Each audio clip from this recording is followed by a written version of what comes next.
இப்போ நான் வந்து ஆனியன் ரிங்ஸ் செய்ய போகிறேன். அதுக்கு நான் ஃபஸ்ட்டு ஆனியன் இதுமாதிரி ரவுண்ட் ரவுண்டாக கட் பண்ணி எடுத்திருக்கேன். இப்போது அதுக்கு தேவையான பவுடர் மிக்ஸ் ரெடி பண்ணிடலாம். அதுக்கு கொஞ்சம் மைதா,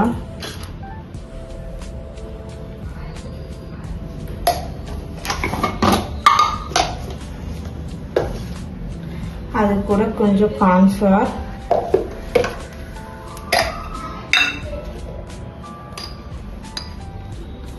அரிசி மாவு,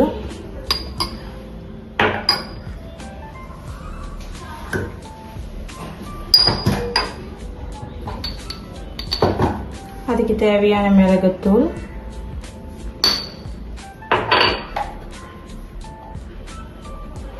கொஞ்சோண்டு மிளகாத்தூள், இது எல்லாத்தையும் போட்டு நல்லா மிக்ஸ் பண்ணிக்கலாம். ட்ரிங்க்ஸோட மிக்சர்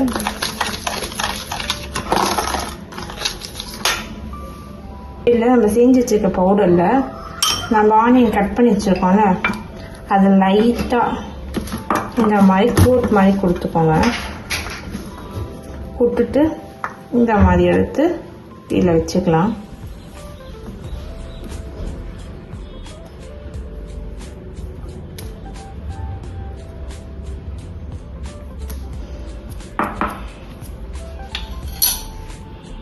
இப்போது இதில் நம்ம தண்ணி சேர்த்துக்கலாம்.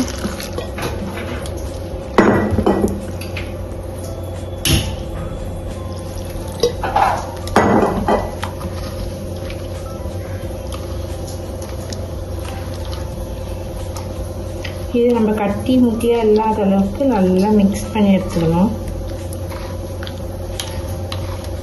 பார்த்தீங்கன்னா இந்த ஸ்டேஜில் இப்போ நம்மளுக்கு தேவையான மிக்ஸு ஆனியன் எடுத்திருக்கேன்.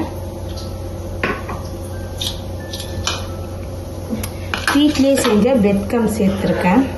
இப்போ ஒன்றுமே இல்லை, ஒரு ஆனியன் எடுத்துக்கோங்க. இதை மேலே நல்லா டிப் பண்ணிவிட்டு தண்ணியை நல்லா இந்த மாதிரி பண்ணிவிட்டு பிரெட் கம்ஸில் போட்டு லைட்டாக இந்த மாதிரி போட்டு இதே ப்ராசஸ்